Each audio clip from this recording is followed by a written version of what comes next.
Rachel here with Balanced Body Rehab. Today I was wanting to talk to you about a pelvic floor exercise progression to help strengthen and activate the pelvic floor muscles as well as the surrounding muscles that attach to the pelvis and help to support the pelvic floor. With all these exercises, I want you to be aware of your breathing pattern. We want to practice diaphragmatic breathing, meaning when we take a deep breath in, we're not only expanding through your abdominal cavity, but we're also expanding up through your rib cage. So it should feel like your rib cage is opening up, and then as you exhale, it's coming back in. So proper breathing is the first thing we need to think about as we work through the exercise progression. And the other thing is making sure not bearing down, tightening the abdominals, or tightening the buttock muscles.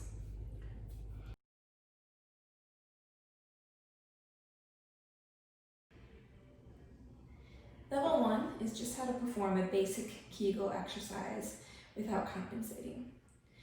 I like to start this exercise in a relaxed position, either lying down or being in a semi-reclined position, such as I am. You want to think about the pelvic floor muscles being a hammock-like muscle or a sling-like muscle, where it starts in the front at your pubic bone and it slings around and it attaches towards your tailbone. So if you think about hammock muscle, you want to try to draw that muscle up and in as if you're lifting the muscle up.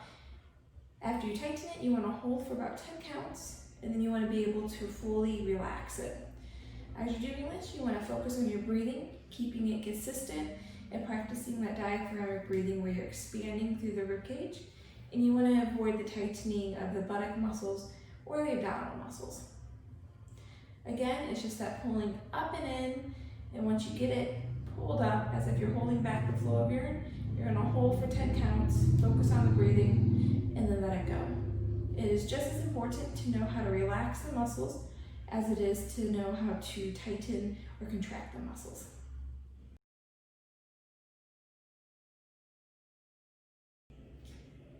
Level 2 in the progression is focusing on activating the muscles that support the pelvic floor. So we're going to work on activating the outer hip muscles as well as the inner thigh muscles. To do this, you're going to push your knees out against the band. As you push your knees out, you're going to rotate on your heels and your toes are also going to push out. This is working those outer hip muscles. You're going to hold this for 10 counts, and then you're going to relax and come back to neutral.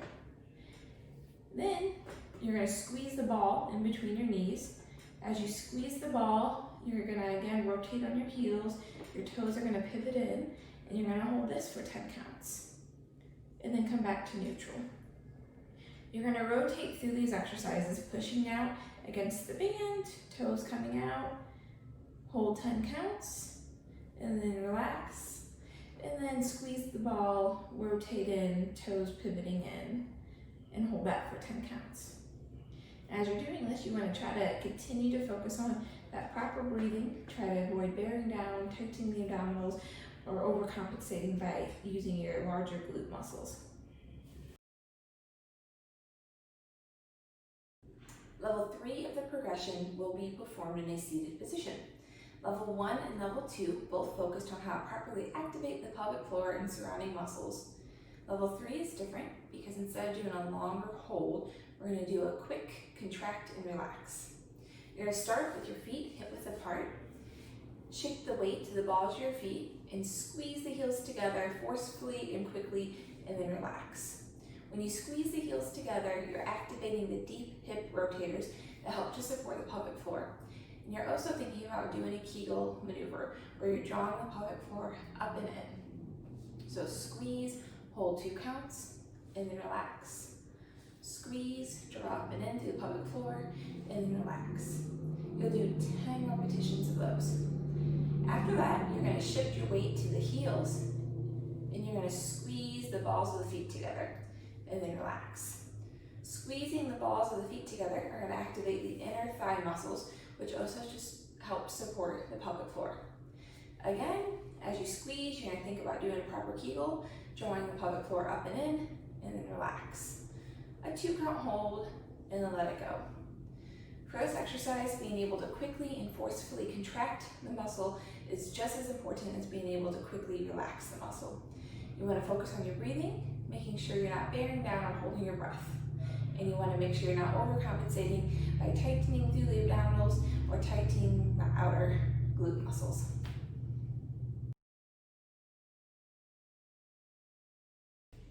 The last level of progression is level 4, and it is done in the standing position. You're going to start with your feet hip width apart, and then you're going to rotate the toes outward. You'll start by performing Kegel, drawing those pelvic floor muscles up and in, and then you're going to bend the knees slowly for a count of 5, letting those knees rotate outward over your toes. And then you're going to straighten your legs, letting those knees rotate back in towards the midline, and then relax. As you bend the knees, form the Kegel first, then bend down. I want you to do a nice inhale, count of 5, and then exhale, straighten the legs, let the knees rotate towards the midline, and relax. What this exercise is doing is it's activating those deep hip rotators and the inner thigh muscles in conjunction with the pelvic floor in the standing position.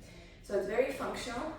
It's going to allow you to have better activation of these muscles in the standing position when you're doing your exercise routine or just through your day-to-day activities. Make sure you maintain your breathing pattern and try to work up to a count of 10 repetitions.